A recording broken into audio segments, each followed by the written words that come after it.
Que a graça e a paz de nosso Senhor Jesus Cristo seja sobre a sua vida. Mais uma vez aqui estamos para compartilhar com você subsídios da Escola Bíblica Dominical do próximo domingo. Nós estamos estudando nessa semana a lição de número 7, Ruth, uma mulher digna de confiança.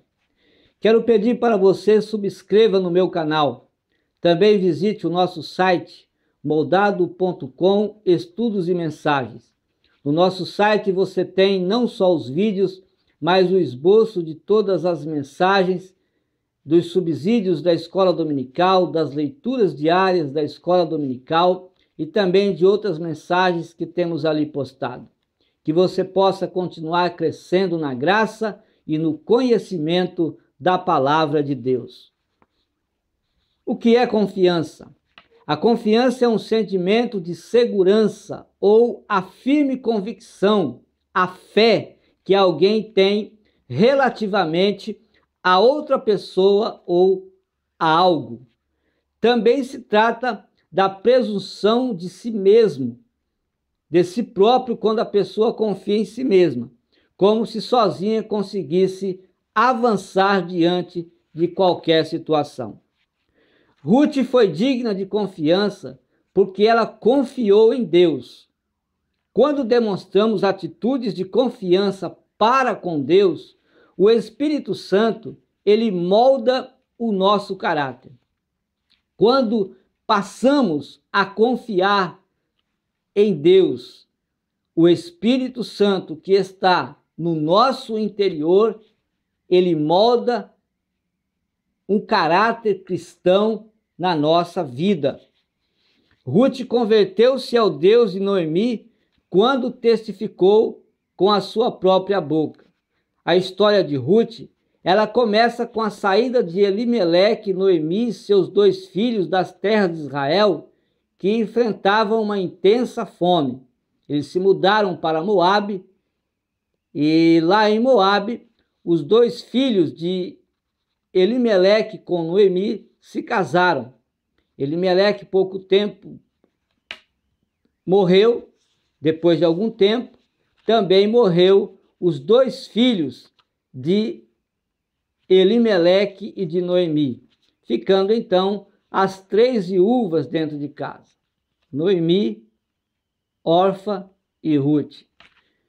Noemi ficou sabendo que as terras de Israel agora estavam prósperas e havia alimento na sua terra. Decide então voltar para a sua terra e as suas 2 noras a acompanham. No meio do caminho, Noemi aconselha as noras a que voltassem para a casa dos seus pais. Orfa se despede de Ruth e volta para a casa dos pais, porém, Ruth insiste em seguir a sogra e acompanhá-la. Veja o testemunho que ela dá. Disse, porém, Ruth 1:16, não me istes para que te abandone e deixe de seguir-te, porque aonde quer que tu fores, irei eu, e onde quer que pousares, ali pousarei eu. O teu povo é o meu Deus, o teu povo é o meu povo, e o teu Deus é o meu Deus. Ruth, ela se converte aqui ao Deus de Israel. Ela passa a confiar no Deus de Israel. E então, agora ela é digna, primeiramente, ela é digna de confiança de Noemi, sua sogra. Ao chegarem nas terras de Belém, para onde Noemi se mudara, e de onde ela veio também, Ruth não ficou parada e foi ao trabalho. Lá no trabalho, ela também foi digna de confiança daqueles que ali estavam trabalhando. Mais tarde, ela é digna de confiança de Boaz, o qual se casa com ela.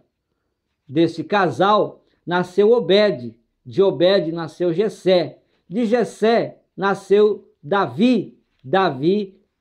Davi, então, ele deu descendência, ou seja, Jesus Cristo é da descendência de Davi, e por isso você vai encontrar Ruth ocupando um espaço na genealogia de Jesus Cristo. Por quê? Porque Ruth confiou em Deus e confiando em Deus, foi digna de confiança da sua sogra, dos seus companheiros de trabalho e depois foi digna de confiança de Boaz, a qual se casou com ele e ocupou então espaço na genealogia de Cristo.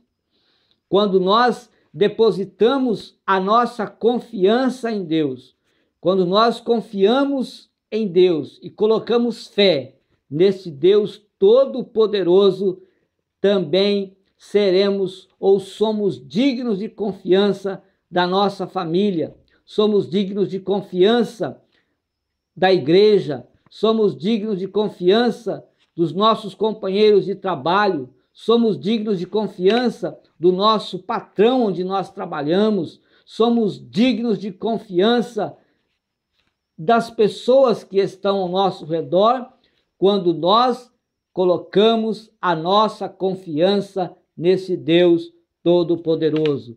E quanto mais você vai confiando em Deus, mais você vai sendo digno de confiança na sociedade. A sociedade vai ser testemunha das suas ações. A igreja depositará em você, em mim, total confiança em tudo o que você fizer, e o nome de Jesus Cristo será glorificado na sua vida. Pessoas confiantes têm o dom de inspirar outras pessoas a passar das palavras para as ações, ou seja, pessoas de confiança, elas têm o dom de inspirar pessoas que não são confiantes a serem confiantes. Pessoas de confiança têm o dom de inspirar pessoas que pensam e que agem negativamente a serem pessoas positivas, a serem pessoas que confiem em Deus, que acreditem em Deus, que sirvam a Deus. Mas quais são as características que melhor definem as pessoas que são confiantes? As pessoas dignas de ser confiadas, elas procuram e encontram sua confiança no seu interior. Jesus Cristo disse em Marcos capítulo 7, o versículo 21, porque do interior do coração dos homens saem os maus pensamentos. Ora, se do interior dos homens saem os maus pensamentos, significa que os maus pensamentos do interior dos homens podem ser substituídos pelos bons pensamentos. E como isso pode acontecer? Quando a pessoa passa a confiar em Deus, o Espírito Santo enche a sua vida, molda dentro dele um caráter cristão.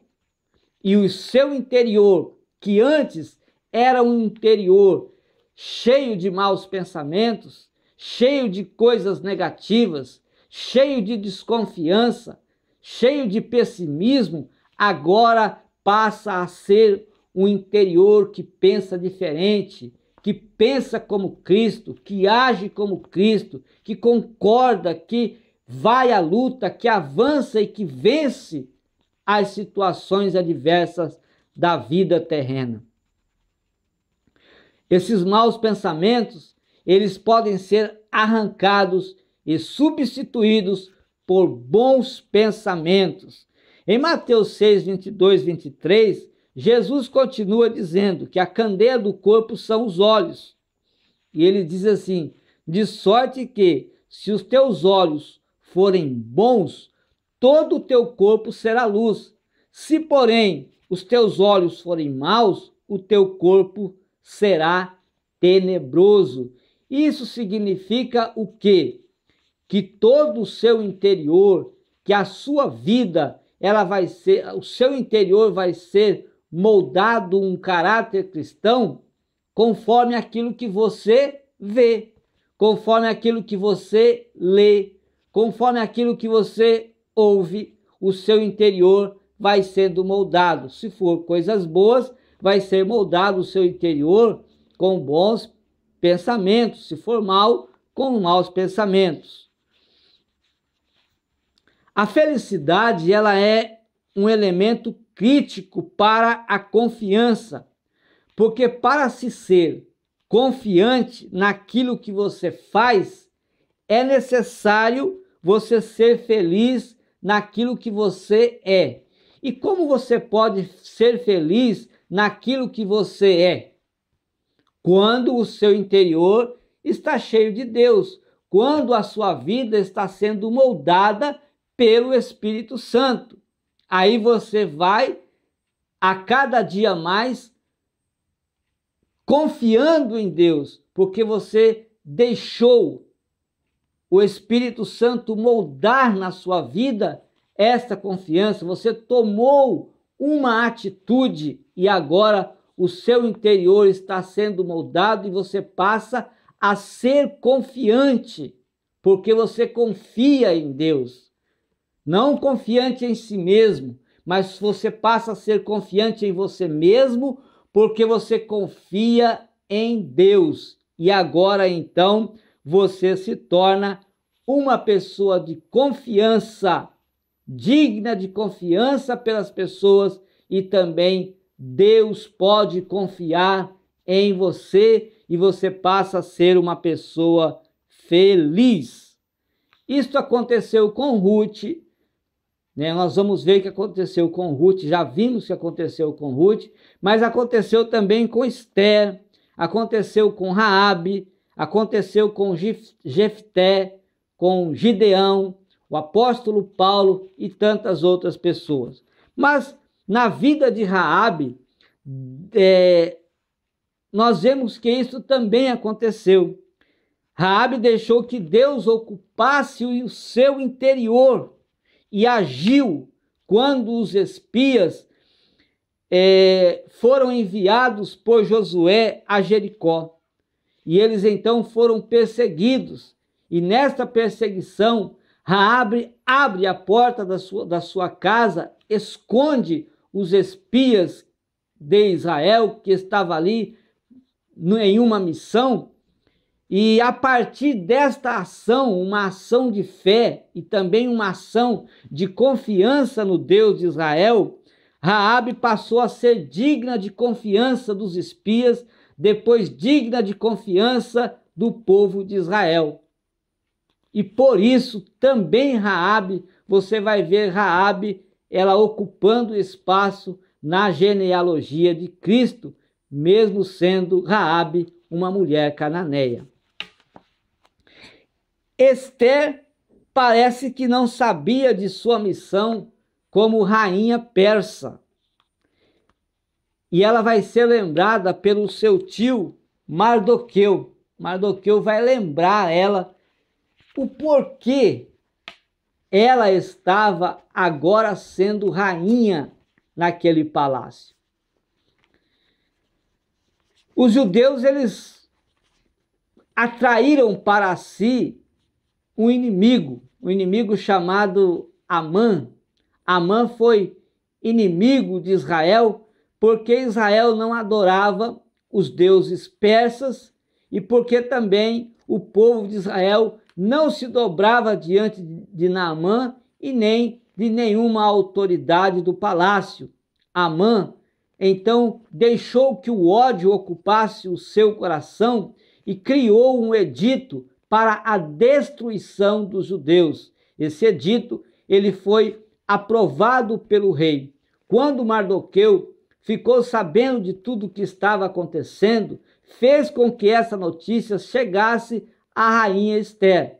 Esther simplesmente mandou dizer para Mardoqueu que ela tinha que esperar ser chamada pelo rei, porque ninguém poderia se aproximar do rei para conversar com o rei se não fosse chamado pelo rei. Se fizesse isso, estava correndo risco, ou seja, seria morta esta pessoa. Corria risco de vida de o rei mandar matá-la. Mardoqueu, então, responde para Esther desta forma. Esther capítulo 4, versículo 12 a 14. Fizeram saber a Mardoqueu as palavras de Esther. Então Mardoqueu mandou que respondesse a Ester: não imagines no teu íntimo que por estares na casa do rei, escaparás só tu entre todos os judeus, porque se de todo te calares neste tempo, socorro e livramento de outra parte sairá para os judeus, mas tu e a casa de teu pai perecereis. E quem sabe se para tal tempo como este chegasse a esse reino? Mardoqueu estava dizendo para Ester que não era à toa, que não era simplesmente para ser rainha que ela estava ali ocupando o palácio. Ela estava sendo rainha porque Deus é um Deus onisciente e Deus sabia que o povo judeu chegaria a ser perseguido para serem mortos naquele tempo. E por isso preparou Ester para que fosse rainha no palácio e quando chegasse esse tempo, ela intercedesse pelo povo judeu. Era isso que Mardoqueu estava dizendo para ela. E disse ainda para ela que, mesmo se ela não intercedesse pelo povo judeu ao rei, o povo judeu de toda forma seria livre daquela destruição, mas ela e toda a sua casa haveria de perecer. Ester, então, pede a todo o povo judeu que jejuasse, porque ela também iria jejuar por 3 dias. Foram 3 dias de jejum, e então a rainha Ester, correndo o risco de morte, como ela disse, se perecer, pereci, ela se apresenta ao rei e intercede pelo povo judeu que vai ser livre da destruição. Então, veja que a rainha Ester, ela alcançou fé, ela foi de fé, ela teve confiança, ela arriscou a sua vida e por ela confiar que Deus daria a vitória para o povo judeu, ela foi digna de confiança de todo o povo judeu. Ela foi digna de confiança de Naamã, ela foi digna de confiança de todos que ali estavam, foi digna de confiança do seu tio, foi digna de confiança de todo o povo judeu, porque ela deixou que Deus habitasse o seu coração, passou a confiar no Senhor e foi digna de confiança de todos os homens que ali estavam. Nós vemos também Jefté. Jefté foi um dos juízes de Israel entre a conquista de Canaã até o primeiro rei de Israel, que foi Saul.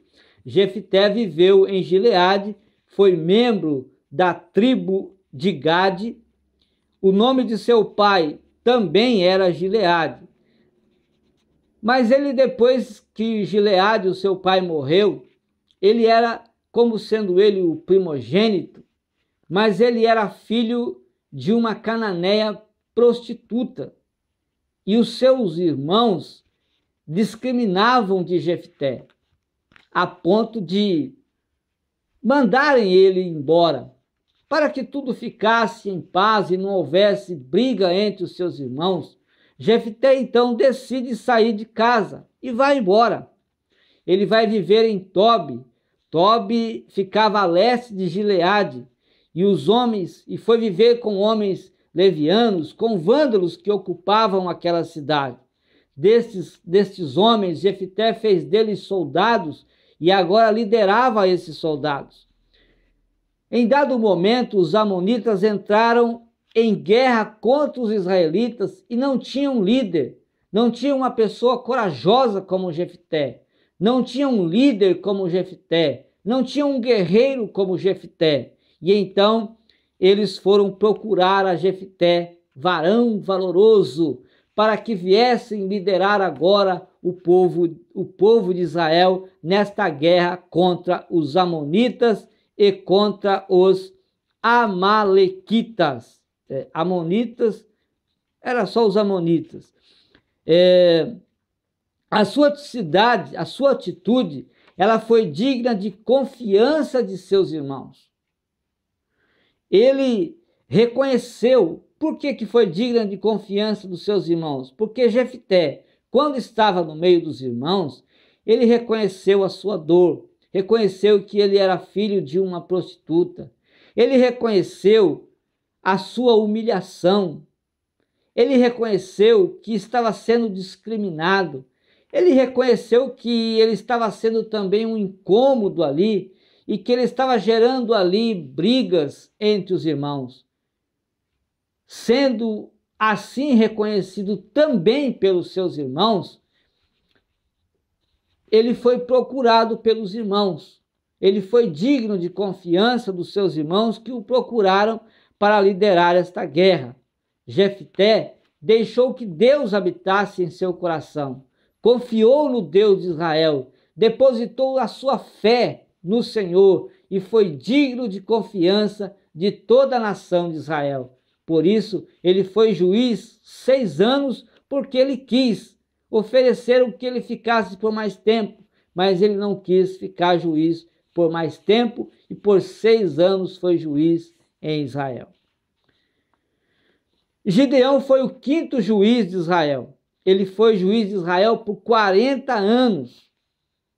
Gideão era da tribo de Manassés e durante 7 anos os medianitas e os amalequitas vinham atacando o povo de Israel, atacando as plantações de Israel, atacando os animais de Israel, enfim, atacando o povo a ponto de deixar os israelitas pobres e agora passando por uma crise de fome. O povo então clamou a Deus, pediu socorro para Deus, mas antes disso veio um profeta e profetizou o porquê que eles estavam naquela situação. O profeta disse que eles estavam passando por aquela situação, por aquela fase difícil, porque eles estavam vivendo uma vida de idolatria. E é quando então Deus, através de um anjo, encontra Gideão. Gideão estava malhando trigo num lagar de uvas, estava escondido dos seus inimigos malhando trigo. E o anjo chega ali, então, e diz: varão valoroso, né? E faz esta proposta para que Gideão fosse guerrear contra os midianitas e os amalequitas e outras nações vizinhas que vinham atacando o povo de Israel. Os israelitas clamaram a Deus por socorro, então Deus enviou o profeta, explicou a situação, ou seja, o motivo porque eles estavam passando por aquela opressão, por aquelas dificuldades. Era por causa da idolatria. Veja Juízes 2, 11 a 13, diz assim: então fez os filhos de Israel o que era mal aos olhos do Senhor, e serviram aos Baalins, e deixaram ao Senhor Deus de seus pais, que os tirara da terra do Egito, e foram-se após outros deuses, dentre os deuses dos povos que havia ao redor deles, e adoraram a eles, e provocaram ao Senhor a ira, porquanto deixaram ao Senhor e serviram a Baal e a Astarote. O anjo do Senhor apareceu a Gideão e chamou Gideão para esta grande missão. E Gideão, depois de algumas provas que ele fez para com o anjo ali, para ter a certeza de que realmente Deus estava na frente daquela missão, ajudando, queria ajudar a ele, e o povo de Israel iria realmente vencer esta guerra, ele aceita a proposta. Então, quando ele aceita, quando ele toma essa atitude, quando ele deixa Deus entrar na sua vida e toma essa atitude de fé e confiança, confiando em Deus, ele começa a agir. Primeira coisa que ele faz, ele destrói o altar de deuses estranhos que estava na sua casa, que seu pai havia construído. E quando ele destrói aquele altar, Os seus inimigos então ficam irados com Gideão, que é protegido pelo pai, e o pai diz então: se Baal existisse, se Baal fosse esse Deus que vocês pensam que é, não teriam deixado Gideão destruir o seu altar. E é nesse momento então que eles começam a chamar de Gideão de Jerubbaal, por dizer, é como se eles estivessem dizendo: deixa que Baal trate isso com Gideão. O anjo de Deus, então, confirmando tudo aquilo que Gideão havia proporcionado para que, se o povo de Israel vencesse a guerra, Gideão, então, aceita, obedece e vai à guerra depois de tudo isso, né? Vejamos, então, que Gideão, ele tomou várias atitudes e teve várias virtudes para tomar essa atitude. Ele foi humilde, ele foi prudente e também ele foi obediente à missão, e a sua coragem também em derrubar os altares de deuses estranhos dos inimigos. O Espírito de Deus encheu a vida de Gideão de uma tal forma, e ele foi digno de confiança de uma forma tão gloriosa, que quando ele fez o convite para os guerreiros de Israel, apareceram 32 mil para guerrearem com ele. Mas Deus disse: não, Gideão, é muito. E dos 32 mil, Deus deixou que Gideão fosse à guerra com 300 homens. E com 300 homens, o povo de Israel venceu aproximadamente 140 mil homens midianitas, amalequitas e outras nações que se reuniram para guerrear contra Israel. Israel foi vencedor, porque Gideão foi digno de confiança daquele povo, porque ele confiou em Deus, e confiando em Deus, adquiriu confiança do povo e ficou sendo juiz de Israel por 40 anos. O apóstolo Paulo, nome romano de Saulo, ele nasceu em Tarso, na Cilícia. Tarso não era uma cidade insignificante, ao contrário, era o centro de cultura grega, era uma cidade universitária que ficava próxima da costa nordeste do mar Mediterrâneo. Embora tenha nascido cidadão romano, Paulo era judeu da dispersão, um israelita circuncidado da tribo de Benjamim e membro zeloso do partido dos fariseus. No livro de Atos dos Apóstolos, nós somos informados que quando Estevão foi apedrejado, as vestes de Estevão foram lançadas aos pés de Paulo. Após esse episódio, Paulo então recebe uma promoção. Ele assume uma posição importante. Ele vai perseguir os cristãos, né, para os prender. Recebendo essa autoridade oficial de liderar essas perseguições, na qualidade de membro do Concílio do Sinédrio, ele dava seu voto sempre a favor da morte dos cristãos. Quando ele então parte para a sua primeira missão de perseguição, com sentido, o seu destino era Damasco, a caminho de lá, Jesus Cristo aparece para Paulo e muda a sua vida, transforma a sua vida. Ele cai diante da presença do Deus Todo-Poderoso e levam ele para a casa de um homem chamado Judas, onde ele fica ali por 3 dias, até que Ananias aparece para orar por Paulo, por um mandado de Deus. Deus aparece em visão a Ananias e envia Ananias para Paulo e avisa também Paulo que viria um homem para orar por ele. Orando por ele, ele fica bom das vistas, consegue agora enxergar. Em Atos capítulo 9, versículo 15, Deus diz para Ananias: este é um vaso que eu escolhi para levar o meu evangelho aos gentios de toda essa terra. Paulo começa a pregar ali na cidade de Damasco, e de Damasco ele para e vai para a Arábia. Na Arábia ele fica um tempo, depois ele volta para Damasco, começa a evangelizar de uma forma tão poderosa que ele começa a ser perseguido pelos judeus a fim de matarem Paulo. Paulo então foge para Jerusalém, e por 15 dias ele fica em Jerusalém. Ele não ficou mais, porque os judeus o perseguiam para matar, para tirar a sua vida. Mas nesse tempo que ele ficou lá, ele foi apresentado a Pedro e a alguns dos apóstolos, mas teve logo que fugir.